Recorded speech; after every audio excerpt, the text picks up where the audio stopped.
by unanimous decision from the blue corner, Andres. Entrepreneur, chef, semi-athlete. And at this point, I really have no choice. Almost choked me out. He had me in a rear naked choke. Tried to be chill and said, you can't add fuel to the fire. Writing down my goals, and we're gonna write down micro goals. You know, God just, wants to give you that love. When I was 21, I got a DUI. Yeah, I was probably lit, yeah. Today's my 1 year anniversary. And he's like, before you know it, it'll be 10 years. You know, whatever life throws at me, I'm gonna figure it out. My biggest fear now would be, for the people who don't know who you are, who are you? yeah, okay. Hey, what's up, everybody? Yeah, I'm Andres Lopez. I'm the chef and owner of Duck a Diet Meal Prep. Yeah, who am I? Got deep with that, huh? I guess, me, I'm an entrepreneur, chef, semi-athlete. I'm getting back in there, trying to, be more active. But yeah, we're Duck a Diet Meal Prep. We do healthy meals, breakfast, lunch, and dinner, meal prep, plus we do power bowls. Power bowls. I've seen them. I'll show a picture of like his meals and what he creates. Dude, they look delicious.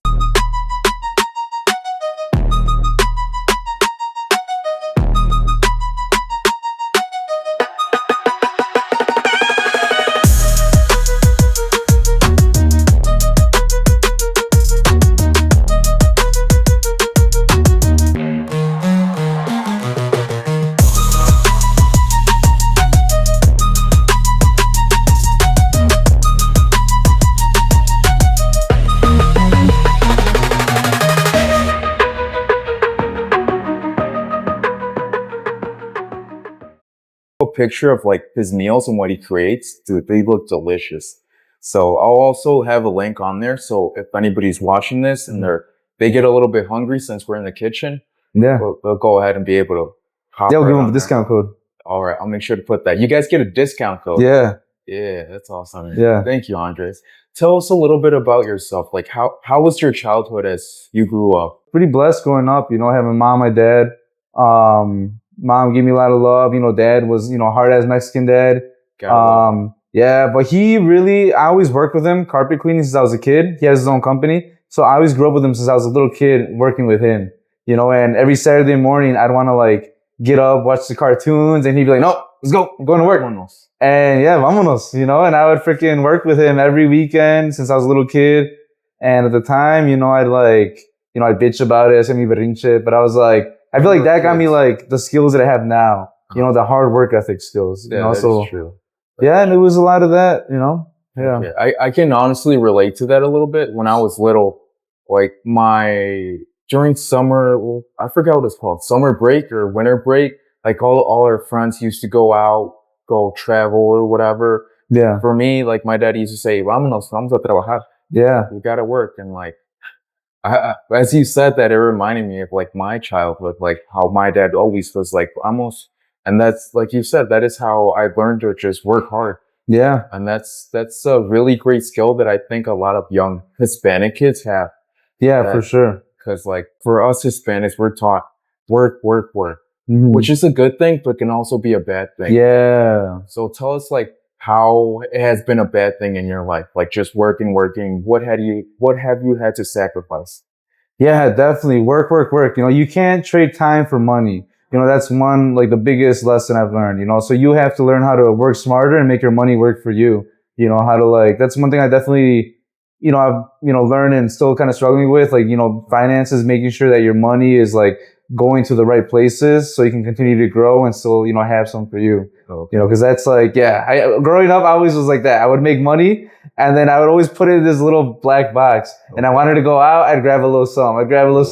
And then before I knew it, I was like, oh shit, I'm out of money. And then I was like, all right, well, time to go work and make more money. Damn. But it's gotta you gotta make it work for you. Work for you. Yeah. Okay. Oh man, that's where I've been in the last 2 years or so. I'm trying to save this, trying to save up and everything, but there's times when I want to go out or I need to buy a camera or something to help me record or whatever. And the next thing I know, the savings that I had are slowly coming down. Yeah. Crap. Now I have to put a bunch of hours here, and then I put a bunch of hours here. I can't do this, and I've had to make sacrifices. So man, Yeah. what is one thing that helps you make sure that you achieve that, which is making your money work for you? I mean, at this point, I really have no choice because, like, you know, I have people that are under me that need to get paid. Okay. And, you know, business needs the money to run. So I definitely have been just going old school, just Excel sheets, you know, tracking the money, look at the bank account every day. That's like a good habit. Every day, you know, log in, just look at the balance, see what's coming in, what's coming out. Okay. Definitely just like being more aware of it, you know, like listening to different podcasts about like, you know, money management, you know, like, they always say like what gets measured gets tracked or what gets tracked like grows, you know? So definitely that's been a big thing too. Oh, okay. That's it, dude. All right. Let's talk a little bit about your boxing journey. I know you got a couple fights in. What got you into that? Like, was it like you wanted to protect yourself, or was it a sport that you were always like, you know what, that interests me? I want to check it out. How did that all go? Yeah, you know, growing up, I didn't really play any sports. I mean, I played soccer like any other good Mexican boy, but no one passed me the ball. I would just go over there for the snacks. I sucked at it. And then I got like pretty overweight when I was a kid. So then my cousin one day, he's like, hey, let's go to this MMA gym and try it out. And I went and I liked it. You know, I loved it. I was like, you know, dying, but like I was somehow like good at it. And I just stuck to it, you know, MMA. So I think I did MMA my first 4 years, had a couple, I think I did a jiu-jitsu tournament, couple jiu-jitsu tournaments, couple Thai fights, and an MMA fight. And then going into my MMA fight, I was like, this is going to be my first and my last. And then I want to focus on boxing. Because then after that, I had like, I think like 25 boxing fights after that. Yeah. Okay. How did your first MMA fight go? Oh, it was good. So at that point, I had 2 Muay Thai fights, a jiu-jitsu tournament. So I had like some experience. And I'm pretty sure they knew that because they matched me up with a guy. When they walked out, they said, a veteran of 10 fights. And then me, they said, making his MMA debut. And then, you know, like he knew like that I was a striker. So right away, he like rushed me, tried to take me down. I grazed him with a head kick. He rushed me. He had me down. He almost choked me out. He had me in a rear naked choke. Ooh. And then I was like, man, I'm not going to lose like this. My first fight getting choked out. So then I like flipped him over. He had me on the rear naked choke. And I like did that ankle lock. I flipped him over. And then I finished him with ground and pound. 1 minute left or 1 second left. 1 second left. In the first round or second? In the first round. Yeah. 2. Yeah. Ding, ding, ding. Ding, ding, ding. All right. Yeah. Back in. Yeah. So yeah, I finished, I got him in an ankle pick. He had me in the rear naked choke. And I was like, damn, I do not want to lose like this. You know, first round, my first fight, I had a bunch of people there. So I just sucked it up and I, got him in an ankle pick. And then I like popped it. And then like after that, he like flipped over and I just jumped on him. Ground and pound, strikes, knees to the stomach. And, yeah, 1 second left. Ref pulled me off. Yeah. And he tapped out too. He tapped out and the ref pulled me off. Okay. Yeah. So at the same time, it's like, okay, dump, yeah. Man, how did that feel? Like knowing that it was your first fight, being in the ring, everybody's watching you. Like how were you able to like be calm in a moment where like you know all the eyes are on you, like all that pressure? I don't know. What helped you like just be like, just me and this guy? I feel like, I don't know. Once you're there, it's just, I feel like you have it or you don't, you know, it's the fight or flight, you know? So like when you get put in that situation, even like my first fight, I remember like, you know, I remember I got under and I was like, shit, what am I doing here? Like the bright lights, you know, and then like ding, ding, ding. And you guys just go at it. Yeah, like you wait and then it's up. like, you know, you just get into the zone, you know, but the more you do it, the easier it becomes. Just doing hard things, you know, it just gets easier. And I feel like that's definitely always been will help me so much in like business, you know, like, cause like, I'm like, well, you know, at times like I literally would get in there with somebody and fight. And it's kind of like now when you're doing business, it's kind of like the same way. I mean, not physically, but it's like, you know, you're just getting in there and figuring it out. It's a different battle. Like, so either a financial battle or like trying to get clients and all that. Yeah. That's my other question. How did fighting translate into what you do in everyday life? Like in business and everything. Yeah, a lot, man, a lot. I feel like, the training, the competition, you know, it's like, it's a brutal sport for sure, but I feel like business is like a more brutal sport. And yeah, that's really what it is. I feel like just grinding, like training hard every day. I remember like, even right now, sometimes when I'm training hard, I'm like running on the treadmill on the assault, for example. Last time I was doing this, running on the assault super fast. And then I had like a business move that I wanted to make in my head, or that I was doing like actually here, you know? And then I was like, all right, man, like go, full set. And I was like, 10 seconds, like if you can do this, you can do that move. Let's go. And then I feel like, I don't know, it just like the mind, the body, it kind of just translates to the actual business. So it helps you make either better decisions or quicker decisions. I think both. Better, quicker, more, just react better. I think it's what it is. Like more reactive. Yeah. I don't know. There's just something. They definitely go hand in hand. Yeah. Were you always confident, or like did training MMA and everything kind of help build that confidence? I think so. Yeah. Confidence definitely it's definitely something I've gotten. You know, when I was younger, I was like a little, I was not confident. And I think, training MMA got me there. Even right now, like sometimes I like struggle with it. Like, cause at this point, like where I'm at, like no one can really tell me what to do. I mean, I do have people that, you know, have to get paid, like I said, but like, I feel like at the end of the day, like, if you go to any job, right? They're like, hey, this is what you have to do. And you have to meet these goals by this date because of that. Like, no one tells me that. You know, I have to come up with that myself. You have to tell yourself the goals that you wanted. Yeah. So it's like, you know, definitely staying, you know, confident and making that happen is something where it's like, the more you do it, the more confident you become. But sometimes if you wake up and like you hit that snooze, then it kind of goes downhill, you know? So it's already a loss right there. Like a miniature loss, but those add up. Yeah. Has your family always supported you in like MMA and all, like in boxing, and then? Oh yeah. My mom, biggest supporter. My mom, my brother, my dad, all my family. They're like so amazing. Does your mom help you cook? No, we can never cook together. Yeah, we both know it. She she came here once for my ribbon cutting, and that's it. But she's very supportive. Like when I moved out, she like gave me like a bunch of like cooking stuff. She's like, here, like go chase your dreams. Cool, man. But she's very supportive. But yeah, I'm a mama's boy, love her, but we bump heads a lot in the kitchen. In the kitchen, it's like mama wants to run it, and then you're trying to do your. Yeah. I feel you. Like I like to bake, and sometimes my mom would tell me like that she wanted to bake something. We'll try to do it together. She was like, no, I like doing it like this. Like, no, mom, we have to do it like this. Yeah. This, then does that. Like, no, I don't know what that is. I'll put this. I'm like, I love you, mom. Do your thing. Yeah, that's what they say. There can only be one chef in the kitchen, right? Yeah. Let's talk a little bit about like your failures. Like in life, we're all scared to fail.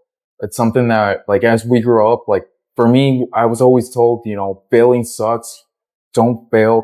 Even sometimes in some jobs that I work, you know, they tell you cannot fail. Failure is not an option. That's like something that we always hear.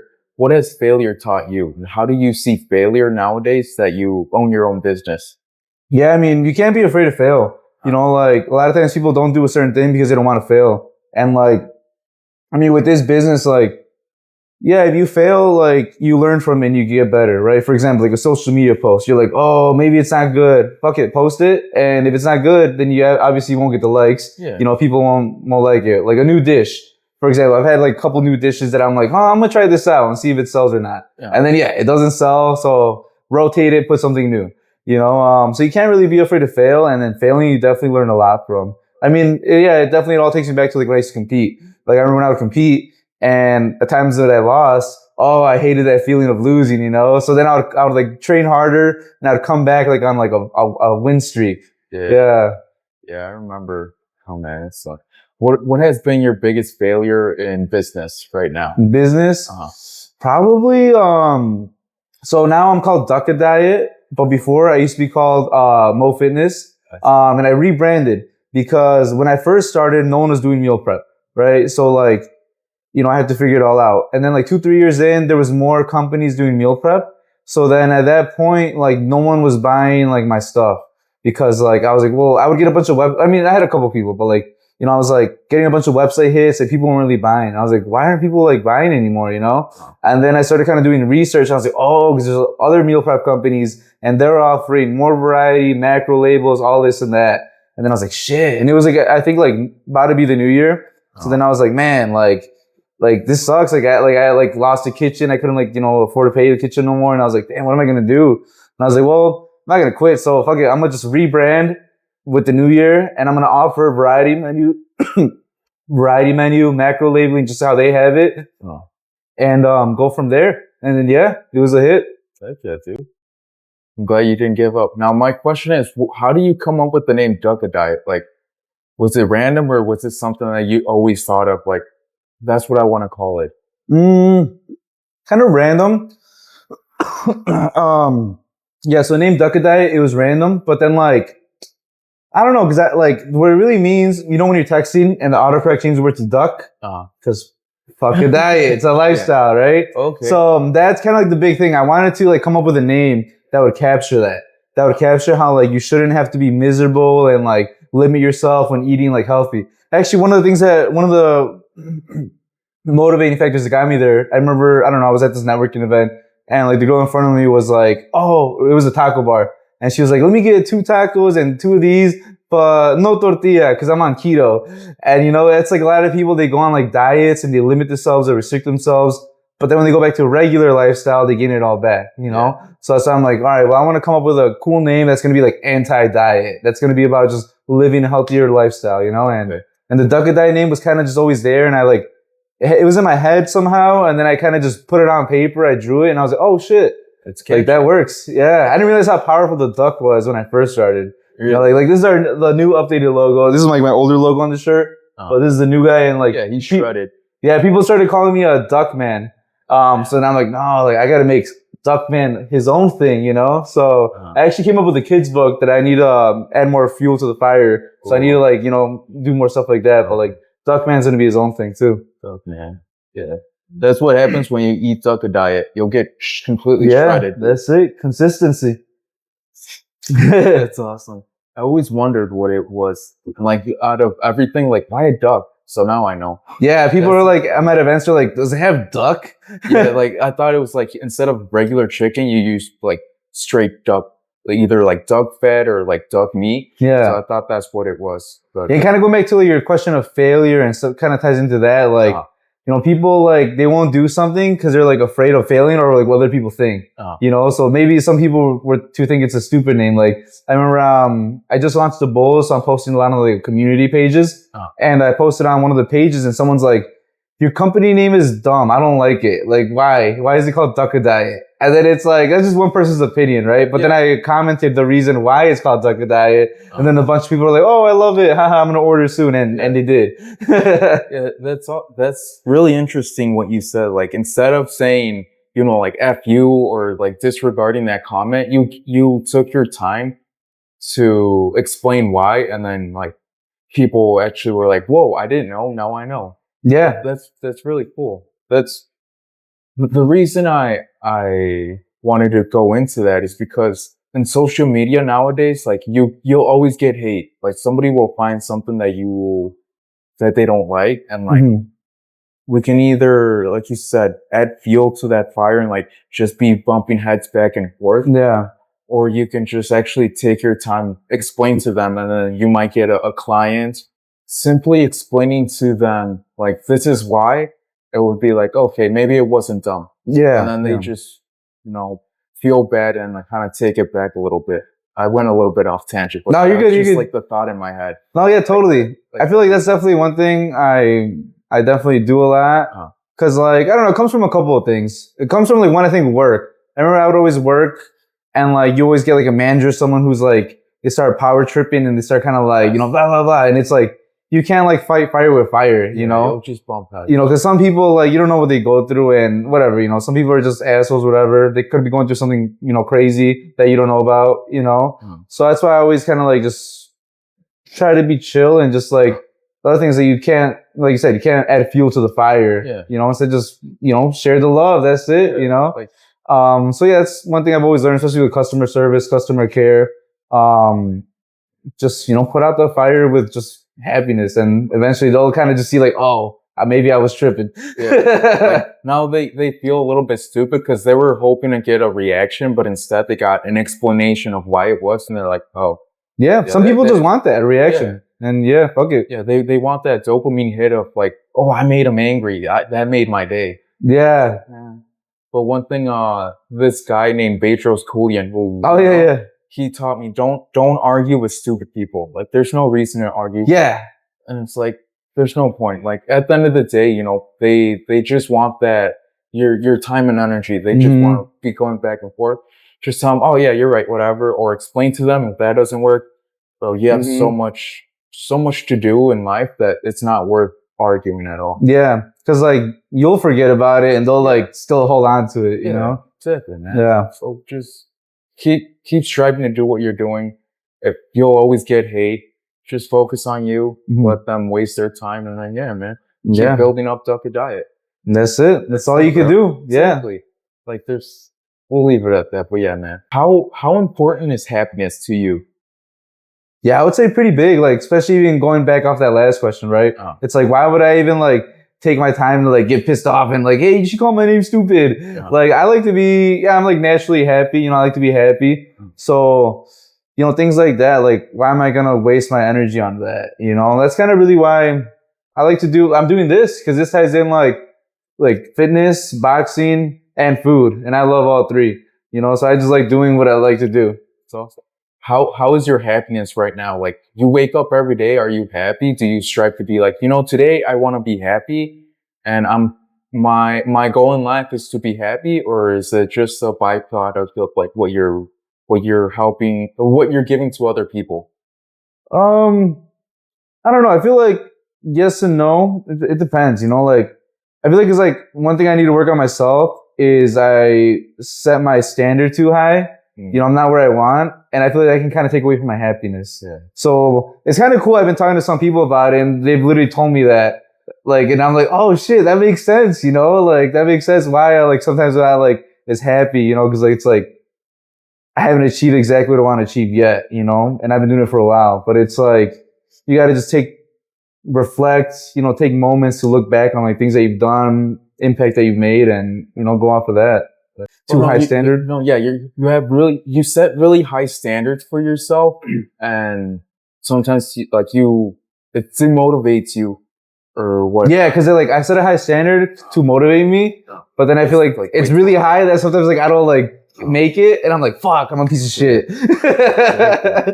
What, like, do you have any like rules or anything when you set goals? Like you tell yourself, okay, I want this goal, but I need to complete these small goals that will get me there? Or do you just like, I want to get this big goal and I'm going to do whatever it takes to get there? Like, what are the steps? Right now, yeah, I need to be better at that. Actually writing down my goals. And I have been slightly, but I need to write them down more and write down micro goals. I remember I had a good friend, who helped me do that one time. He was like, let's write down your big goals and we're going to write down micro goals. How are you going to get there? And that did help a lot. But I feel like right now how I operate is just like, I have my big goals and I'm like, all right, these little goals, I'm gonna figure out how to get there along the way, you know? Okay. But I think definitely having a set plan would definitely be better. Yeah. Has this year gone exactly how you wanted it to go? Or like, were you set back because of anything? How has this year been looking like for Duck a Diet? So my big goal for this year was to get a storefront and start my Power Bowls line and be producing 1,000 meals weekly. Not too far off, you know, I'm very ambitious, you know, like I said, like with big goals like that. Oh. So I wanted to do a build out from scratch, which I actually show you before you leave, but I have like a blueprint for my whole freaking dream kitchen laid out. You know, I paid a lot of money to like kind of get there, and some things fell through and it didn't happen. But no matter what, like I know I wanted to start doing the Power Bowls line. Power Bowls line is basically going to be like my inspo was kava and sweet green, chipotle, build your own bowl on demand. That's what that thing is there for, and all that's right there. So that was my original big goal, to do that, get the storefront, start doing it there. Because we don't have anything like that here. You know, it's all in Schaumburg and, you know, it's all far. Out here, it's only processed food, you know? So that was one of my big goals and it fell through. But like I said, I think that's why I need to get better at writing the big goal and the smaller goals, because I just set that big goal and I'm like, fuck it, let's go. Let's figure it out. And I made it pretty far, but I learned a lot. You know, I lost a lot of money and I learned a lot, which is good.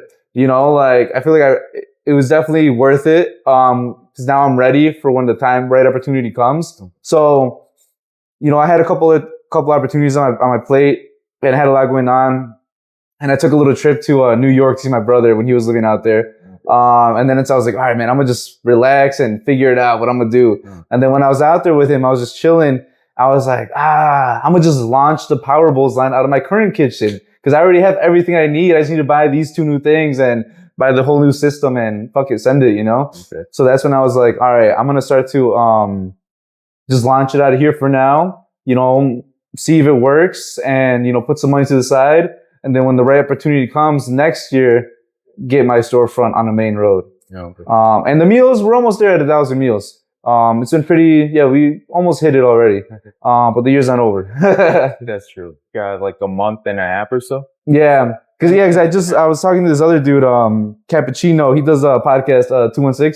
Oh. Yeah, I remember talking and then he's like, yeah, dude, like you feel like, he was one of the dudes that said that, you know, he's like, yeah, cause like you're doing so much that you know, you don't kind of like sit down and look at everything that you're doing, you know? Like, it's good. Like what you said, going to New York to visit your brother, like, do you find it that sometimes you just overwhelm yourself and kind of burn out where you have to take a step back, take a trip or something to kind of like recollect your thoughts and be like, okay, what do I need to do? Yeah, I feel like, yeah, because I've been really going hard, like really focused on this, like working a lot. And yeah, I noticed a couple times that when I do go on trips like that, is definitely I come back and I'm like, let's go. Cause like, for example, I took that trip and then I came back and I did this. My previous trip before that, I went to see Bedros Keuilian and I took a little trip to California for that weekend. And then I came back and I mean, I think that's when I forgot, but I definitely did some big shit when I came back. Hopefully it was good. Yeah. So, yeah, that's something that I personally need to learn to do. Like not worry about anything, take a step back and be like, okay, I've come so far. I can't overwhelm myself with like, come on, I'm not at that big goal yet. I'm such a loser or whatever. Just like be grateful for the small things that you've accomplished and give yourself grace. Yeah. You have this whole kitchen, bro. Yeah, thanks, bro. I know, right? Literally, sometimes I come in here by myself, but I'm like running errands or something. I'm like dropped on my knees. I'm like, thank God, bro. Like, all this is mine. It's crazy. Yeah. As you're getting older, have you learned to be more grateful, or have you always been like, you know, I'm blessed with everything that I have? Yeah, definitely been more grateful. You know, that's definitely been one thing that like I'm trying to get into routine. I just wake up and thank God right away, like for everything that I have and you know all the opportunities that you know we're getting. I like what you said. Thank God. Yeah. Have you always been religious, or is this something that you were like when you were at your lowest? You were like, you know, there's got to be something out there. Yeah. I grew up always going like to church, like, you know, like my parents, they always took me to church. Yeah. But that was it. They took me to church, you know? Yeah. And then as I got older, yeah, you know, you hit your lows and then like I always knew I kind of wanted to get, you know, more closer to God and religion. And then, yeah, that's when I remember I met these dudes who like would lift, you know, I would lift with them and they would train me and then like they would talk about God. We talk about other things, you know, that like guys talk about. And I was like, that's crazy. How are you guys talking about like God and all these other things, you know? And they're like, well, cause it's like, you know, God just, you know, wants to give you that love and it's like, don't want to judge you too much, you know? So I'm like, okay. And then I went to their church and it just felt good. And that's kind of when I started kind of just finding different churches at different, right times. Okay. Yeah. Yeah.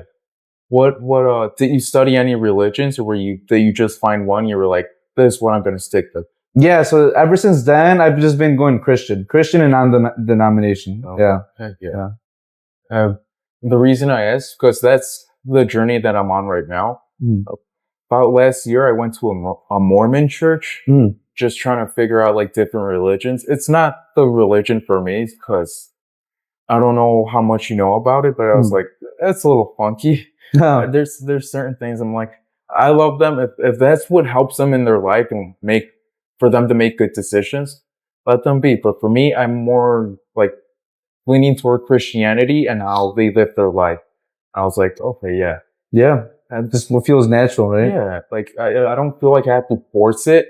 And it's just like you said, there's something, having that fear that, you know, our Father is going to punish us for like the little stupid thing. It personally helps me, stay in check. Like, I can't do this stupid thing because I know I'm going to get punished for it somehow, some way, like further down the line. Yeah. So yeah. Has there been a moment where you're like, okay, God is trying to teach me a lesson here?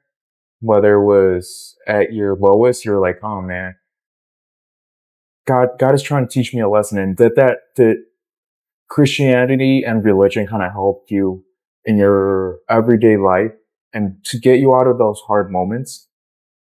Yeah, I remember when I was like younger, when I was 21, I got a DUI. Ooh. Yeah, I got very lucky. I was at the McDonald's drive-thru and I fell asleep. Yeah, I fell asleep at the window. Okay. And then yeah, like they pulled me over. I was in the parking lot eating my McDonald's, you know, it was like late night. And then yeah, in the police report it said Lopez was more interested in eating burrito than engaging in conversation. So were you drunk or anything, or? yeah, I was probably lit. Yeah. Yeah, I was 21, you know, and you know, God has a funny way of keeping you humble and on the right path. Yeah. Did anything bad happen? Like you mentioned a DUI. Was that like, all right, we'll give him a break, or like? No, I mean, luckily nothing bad happened in terms of like no one got hurt, you know, like, you know, it's definitely very responsible. Yeah. I mean, I just had to pay the price, you know, I had to pay a bunch of money to court. I had to stop training boxing at the time. No, actually, yeah, I did have to stop training because I couldn't drive. And then, yeah, you know, I just learned. It's like, oh man, thank you, God. Yeah. It could have gotten worse. Yeah, it could have been worse, you know, so thank God it was just that. Yeah. And that's when I started doing the business. Okay. Because that's when I was like, I was working like at I think part-time at this bank. And then like, you know, after that, I was like, shit, I need to make money. Like my parents were like, we told you this would happen. Now you need to, you know, be responsible and figure it out. So then I was like, damn, all right. Like I quit my banking job and I started working full-time job at this other place that just because they paid more and it was like a corporate job. So then I would go there and then I remember every day, I remember one time I walked in, I told my coworker, I was like, hey, today's my 1 year anniversary. And he's like, before you know it, it'll be 10 years. And then I was like, damn, I need to do something, you know? Did you feel like that? Like when everything gets dark and you're like, oh, I don't want to be here in 10 years. Yeah. And that's literally that day when he said that, I was like, shit. Like I was kind of already doing the meal prep on the side, I think at that point. So it's like, it was just your side hustle at the moment? Yeah, at that point it was my side hustle. And cause I was like, I would work my full-time job. I actually would still drive at that point. I would work my full-time job from like 7 to 5. And then from there I trained boxing from like 7 to 9. Monday to Friday. On the weekends, I would buy the groceries and meal prep and cook it and sell it. Okay. And then at that point, I was like, well, if I'm like making okay money doing my meal prep and I'm working 40 hours here, well, why don't I just work 40 hours for me and we'll see what happens. And at the time, like I wasn't even living at home. I had like, luckily I was living with 5 roommates. So like rent was super cheap. So I was like, fuck it. One day I just quit. You know, I just told them like, well, I put my 2 weeks in notice and luckily everyone there was like so supportive. I think I still have the cards. They all signed me like a goodbye, going away card. Yeah. That's awesome, man. Do you have any advice for like the young kid that is looking into doing some kind of martial art? Like say he's a little bit scared, or maybe he thinks that he's either too short, or maybe he doesn't have the right body for it. Like, what would you tell him? Yeah, I would say just do it. You know, like it's not what maybe you're thinking in your head in a negative way. You know, like if you go to the gym, it's like the most humbling place. You know, dudes who like can kick your ass are very chill. Yeah, they'll like kind of just, especially, you know, someone like that. You know, so I would say definitely just do it. It builds a lot of character, builds a lot of resilience. So yeah, I mean, it's definitely a big stepping stone for other things in life. All right. Here's a deep question. If everything was taken away from you, you know, the whole dog diet, you know, all your wins and everything, who are you? Like deep down. Like, damn, that's crazy. Everything? Yeah. Like I don't know. If everything was taken away from me, who am I? I guess I'm just hardworking, ambitious, loving guy. Yeah, I would somehow get it back. Yeah. Oh, man. Get it back? Not even, because I wouldn't know what it was. I would get something. Do you think it'll be something different than the diet, or would it be something? Probably something. I always knew I wanted to have my own business, so I don't know what it'd be. You know, if I got everything took it away, yeah, I don't know. I'd definitely do something. I always knew I wanted to start my own business. Yeah, I might have to think on that question more. No, it's a deep question. Yeah. As I was writing it, I was thinking to myself, like, whoa, like, I don't even know. Yeah, I don't know. I mean, by default, I guess that's who I am. Just like hardworking, ambitious, loving. But like taking away what I currently have or how I grew up? Everything. Like you're just a man standing alone in a road. Like, but I still have like my childhood upbringing and everything. All of your memory, everything. Oh, okay. Yeah, that'd be who I am. I'd definitely start something else. Yeah, I'd definitely start something else. Yeah. What do you want to be remembered by? Like, say you're like 80 or 90 or 100 years old. You're in your deathbed. You're looking up. Like, what would you envision that man to have accomplished? I'll definitely start a great company that made a positive impact on the community by bringing healthy food, where there is really none in the area, like healthy, natural food. Making it a huge company with a great team that, gets rewarded good and gets paid good and a lot of opportunities for them. And just taking care of my family. Yeah. Being the one who like makes it, Okay. Have you always been that way where you want to help people, or was it something like, because I know when I was young, I didn't care about anybody. I had no friends really. And I was just like, it's just me. But as you get older, life humbles you. And I'm like, I'm here on this planet. I might as well, try to do my best to give to people and like try to uplift them and encourage them. I don't know. I feel like I am, but I'm not. Because I feel like sometimes I feel selfish, because sometimes I feel very selfish because like I really put my all into this, but I feel like putting my all into this, I can give more to everybody. Yeah. So. Yeah. There's this quote by John C. Maxwell, and he said, sometimes we have to fill our well in order to give to other people. Like you can give so much to everybody, but then you're left out like just empty. So that's something that this year has taught me. Like, it's good to give to other people, but sometimes you got to take a step back and like go on a trip. That's when you collect your thoughts and just kind of remind yourself, okay, I need to work on me so then I can give to others. Yeah. So was there ever a moment where you were just like giving so much to everybody where you just felt like, okay, what does Andre want? Shoot. I feel like that's like a lot. Yeah, I don't know, man. That's, yeah, I think it does happen. Pretty yeah, I guess even like right now, I'm like, shit, what do I really want, I mean, I definitely want this to be running more smooth, bigger. I don't know. That's a good question. Yeah. If you want, think about it like during the night, and then whenever we see each other at the gym, be like, yo, I got your answer. Wait, can you ask it one more time? Oh, okay. Has there ever been a time where like you felt like you've been giving so much that you're left with like, okay, what does Andre want? I don't know. Just a chill guy. I just want to chill. Yeah. Like, I don't know. Sometimes I do like, now that I'm finally having a little more free time, now that I got like, good team, good systems and staff, literally some days like I like do everything I have to do, and then I'm just done for the day, and I'm like, shit, what can I do? Well, I already pretty much did everything I wanted to do today and I had to do tomorrow. So I don't know. It's a good question. That's a really good question. Yeah. What, like you said, sometimes you have free time. Have you picked up any hobbies, or do you read or listen or watch a podcast? What do you do in that like small free time that you have? Small free time, just a little shit, like I like to go out to eat, try new places, comedy shows, stuff like that. Yeah, it's really what I do. I watch movies, watch shows, podcasts and reading. I usually do on a daily. I do the podcast when I'm driving, when I'm working out. Reading, I try to read at least like 20 minutes before I go to bed. Really? Either like some self-help stuff or different stuff like that. Yeah. So now, the reason I'm gonna ask this question, if I heard at night you should be spending like 30 minutes or so, like just reflecting on like what you accomplished, but you said you like to read like for 20 minutes. Do you feel like that kind of overwhelms your head, or is that something that helps you go to sleep? Yeah, it helps you go to sleep. Really? Yeah, I feel like if I were to reflect, I don't know, maybe I'm gonna try the reflecting. I have heard that's good. But I feel like the reading, I like definitely like I put my phone away, I put my alarm, and then I start reading something, and then I'm like until like I start like dozing off as I'm reading. Yeah. Okay. I see that. I see.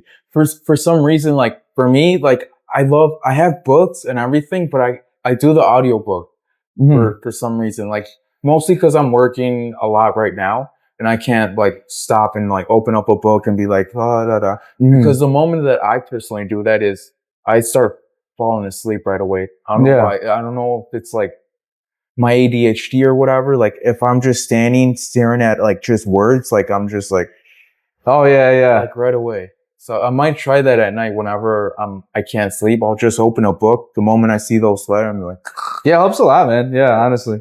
yeah. Do you recommend any books? Like for somebody, like what are your top 3 self-help books?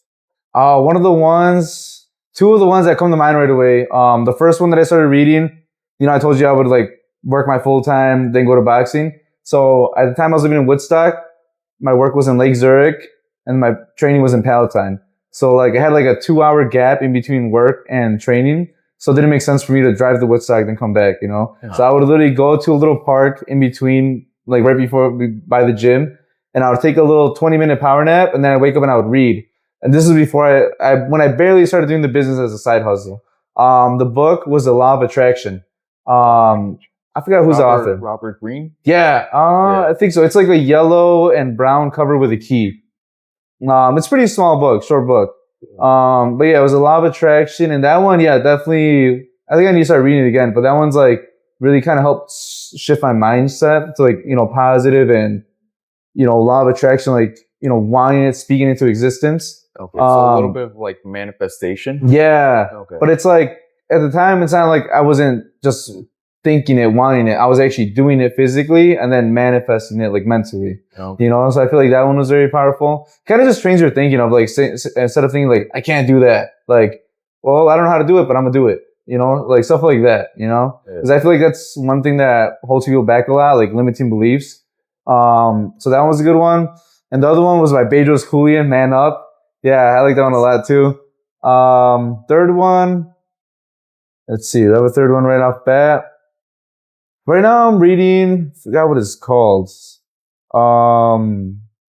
Sure, I have to send it to you. I forgot what it's called. But yeah, I'm reading, I forgot what it's called right now. Something about like, it's about the restaurant business, hospitality. Oh. Yeah, it's a good book though. Is it by a chef or like an author? I don't remember the name. It's yellow. It's pretty well known too. I'll have to send it to you. Okay. I'll put it in the show notes. Yeah. I had one of my friends, Lori. She owns a business too. And she was like, I was telling her how I'm gonna start doing the Power Bowls, and she's like, you should read this book because it's gonna help you, in your next chapter. I'm like, oh shit, all right, yeah. Okay. I started reading it, and yeah. Heck yeah. Talking about chapters and books, what has been the most brutal up to this point, like the hardest chapter in your life where you've thought like, I might not make it out of this? I don't know. I feel like there's been a lot. One that like sticks out in your mind, like, whoa, at that day, I was just sitting in my car. I was like, I don't think I can make it. I don't know, because every moment that comes to mind, I feel like I've known I was gonna make it.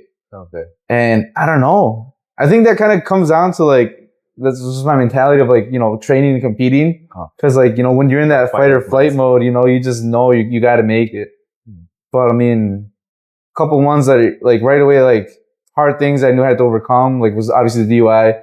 I remember one time on New Year's Eve, a couple times this happened already, so it's like nothing. I had to move kitchens like that. One time I was renting from this place, and then I was subleasing from this restaurant, and it was during COVID, and the property owner kept raising the rent on him instead of helping him out. So one weekend he was like, hey, I'm leaving, we're shutting down, we're not gonna pay this guy anymore. And I had to like find a new kitchen like right away, But luckily I already had something kind of lined up. But different situations like that. Yeah. So I don't know. I've been through a lot. I think at this point it's just like, whatever life throws at me, I'm going to figure it out. Do you tell yourself like, oh, this too shall pass? Yeah. I remember my compa said that one time. He's like, oh, it's crazy how a lot of things like at the time, it feels like it's such a huge thing. It's like, the end of the world. But then like, before you know it, like you forget about it. Yeah.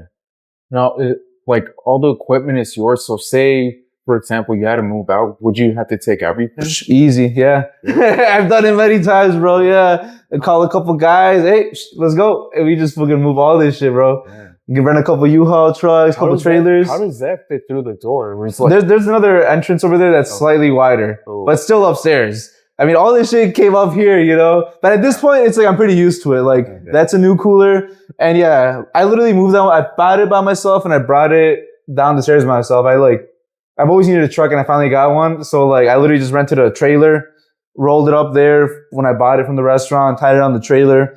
And then when I got here, I just like, I already knew I had like a couple guys here working. It was like 2 of us.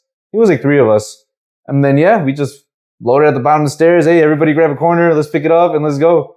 I mean, at this point, I'm very used to it. Yeah. So if it were to happen again, you're like, yeah, all right, we can do it. Yeah. At this point, I could find a spot, negotiate it, figure it out, and just move on my shit. Yeah.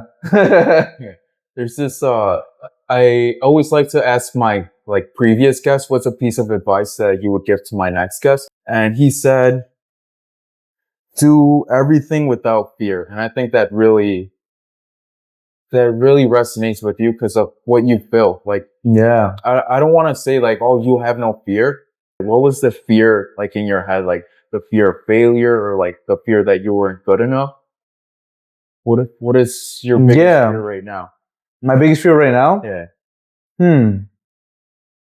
I don't know. My biggest fear right now would be that the world goes to shit with everything that's going on and, you know, we can't run a business anymore, you know, so, but not really. Cause like, I'm like, for me, I just worry about what I can control, you know, like, it's like, well, whatever is going on in the politics and news. I'm like, dude, as long as I have like a machine that I can operate, you know, and figure out, that's really it.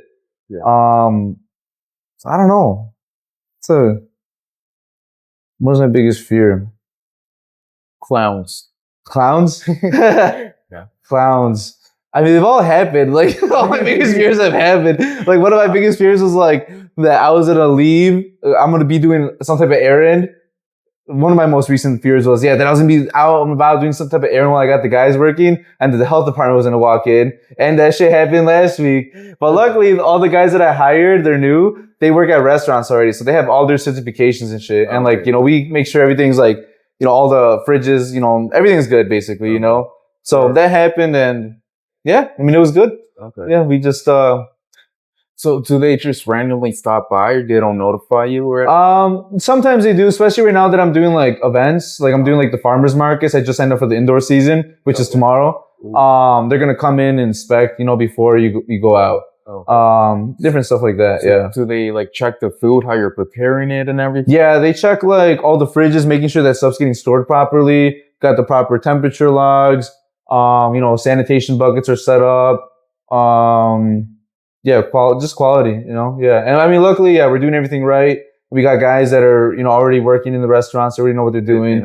So yeah, the only issue I thought I had was that I didn't have no one with an actual restaurant kitchen manager license. But the new guy I hired, he has his license already.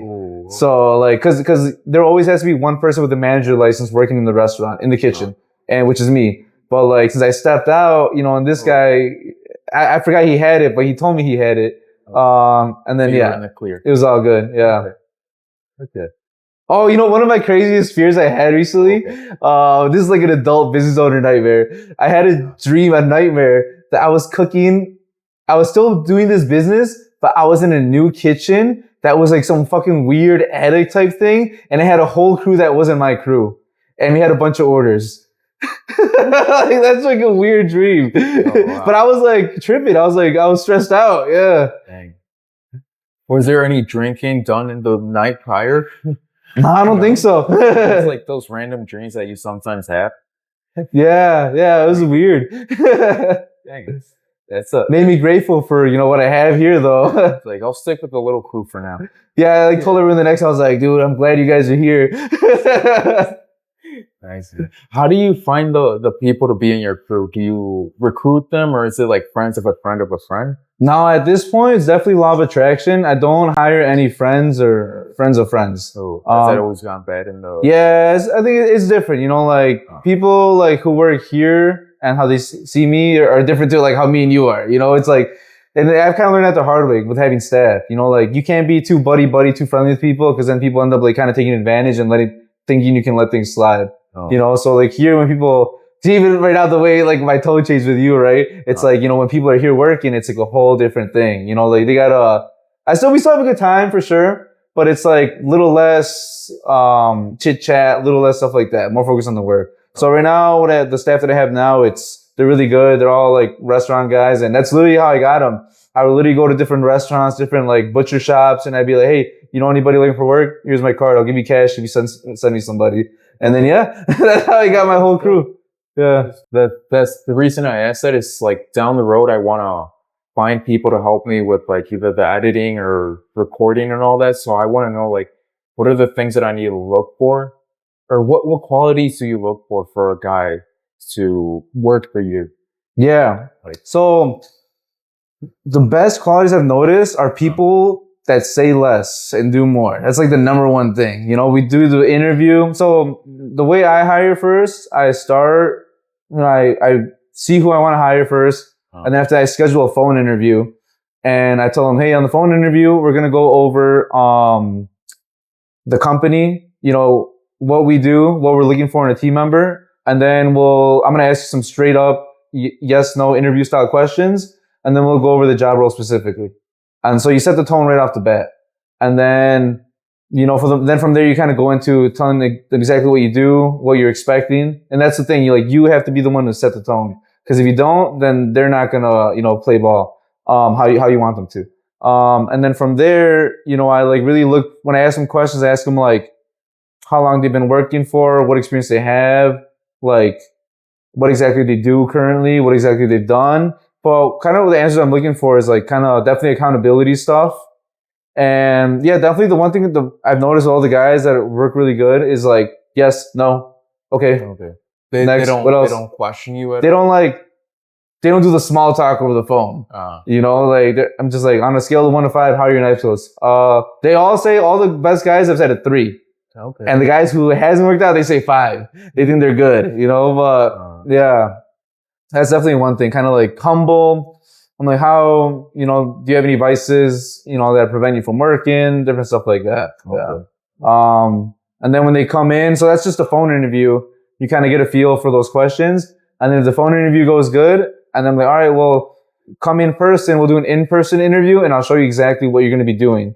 And then from there, I kind of just, you know, same thing, explain again, kind of do the phone interview again, but in person, kind of see how they react to stuff, how they talk. Literally the way they walk. You know, if someone walks like fast and someone walks fast from point A to point B, like you can tell they're going to be like, they're more, I don't know, more ambitious, like, I don't know, successful people are definitely like more, just more go-getter, you know? Okay. Yeah. Heck yeah. Heck yeah, dude.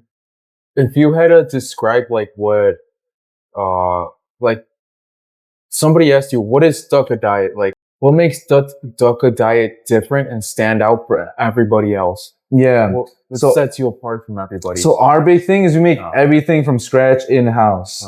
Like everything, like our barbecue. Like for example, like, you know, the new guys that are working, we have a chicken chorizo on the menu. Like we have it on our breakfast bowl right there. We have it, right now that's the only one we have it in, chicken chorizo. Oh, we have it in quesadillas too. But, you know, we're like making it and they're like, oh, one day I told one of the new guys, I was like, you're going to make the chorizo paste. And he's like, huh? And I'm like, yeah, here's the recipe for the chorizo paste. You're going to hear the seasonings, all the herbs, the vinegars. And then he's like, oh, I thought you got that pre-made. You know, because a lot of these guys, like, they know that, like, at most restaurants, they buy everything from, like, Cisco, from a big company, everything, and then they kind of just sell it, you know? Yeah, even, like, another guy, like, we're making meatballs, and we just took them out the oven, we're cooling them down, and he's like, do you guys make those meatballs, or do you buy them? Because they're, like, perfectly formed. I'm like, no, dude, we grind up the chicken breast, we make the breadcrumbs from quinoa, you know, we make it all from scratch. He's like, wow. He's like, yeah, everyone just literally buys it nowadays, you know? So that's our big thing. Everything made from scratch. The sauces, even our seasonings, like we have like a Tex-Mex seasoning over there, our base seasoning. You put that all together? Yeah, yeah. So we know exactly what's in everything. So that's the big thing. Another thing, we make it fresh weekly. And we have different varieties in sizes, you know, fit and performance, by the pounds, a la cartes. Yeah, that's the big things, you know, we make it fresh with good quality ingredients.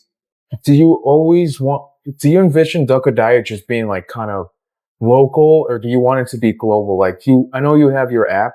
Are you looking into maybe sometime like 10, 15 years in the future, like you go to another state, start a Dukkha diet? Yeah, that's a big goal. So I'd definitely like to be in different states, have, you know, the main production facility where we make the meal prep. Because the problem with Factor and all those guys is that they make it in a big factory and then they ship it, you know, and then kind of like it lowers the quality because you can't control what happens once you start shipping it. Expanding to other states, that's definitely the goal. So I want to have my main production facility where we make everything here, the meal preps and the power bowls, kind of like Chipotle Cava style. And then I have micro hubs, you know, in surrounding towns where people can just buy like the grab and go meals on the spot.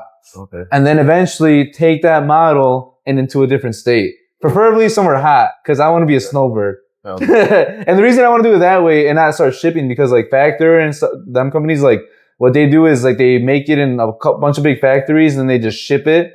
And I feel like that's when you lose quality because like, you know, one, they're making it like frozen. Sometimes some companies make it frozen. And then like also when you ship it, you can't really control that. You know, like I played around with shipping and it's like some days it gets there late, you know, some days it gets there messed up, you know, so I feel like if you can make it fresh and send it to the local demographics, that'd be a better option. It keeps it fresher. Yeah. Okay. Okay. Have you ever thought of doing your power bowls in a food truck? Yeah, definitely. That's definitely, hopefully, I mean, next summer, that'd be crazy. Ooh, Do like all the big fitness events and stuff like that. that'd be cool. Or even just like fairs, you know, or different stuff like that. 'Cause I feel like sometimes when you're at those places, they have all the fried food, but I feel like nowadays people, like some people want to eat healthier. Yeah. You know, there's been a shift in what people want. Yeah. So you can provide like a healthy option at those places, might be That'd be something. dope. Yeah. Honestly, I haven't gone to fairs in a while, but like you always only see like fried food, pizza, and all this other crap. Like having like a good healthy option Mm-hmm. that would like set you apart from everybody. And like I feel like since COVID, everybody has taken like a more consideration into like their health and everything. Yeah. So, Yeah. yeah, man. That's crazy. How was business during COVID? Like, were you able to have people here? Like, how were sales? down. Business, it was pretty good still. You know, like people, since COVID, they want to be healthier. Uh-huh. You know, they it was a wake up call, I feel like, for some. So yeah, I mean, you know, we were like, what is like a mandatory business, they call it, right? Yeah. So yeah, we were like still running. The big hurdle we had to work over was like making sure we was like safe while they were working, you know, spaced out good and stuff like that. But yeah, no, COVID, we made it work. What's a piece of advice that you would want to leave for my next guest? Like, whatever piece of advice, whether it's like a quote or something that you live by that you think will help them. Just never quit, you know, never quit. You know, when hard things come at you, that's just like a test, you know, like how bad do you want it, you know, like do it for a while, you know, do it for 5 years, you know, see where it takes you. Yeah. Thank you, man. That's Thank it. you, Andre. Yeah. Appreciate it. Yeah, man. Heck It's been yeah. awesome. And again, thank you for like opening up your kitchen for me to be able to report. Yeah, yeah, of And course, then man. in the future, hopefully I have my own podcast studio and everything, and I'd love to have you back. So we Sweet. can pick up, see where your journey is, how many food trucks you have, and all that fun stuff. Yeah, let's do it, man. Definitely. Thank you, bro. Appreciate Awesome. it. Appreciate it. Thank you. Yeah, bro.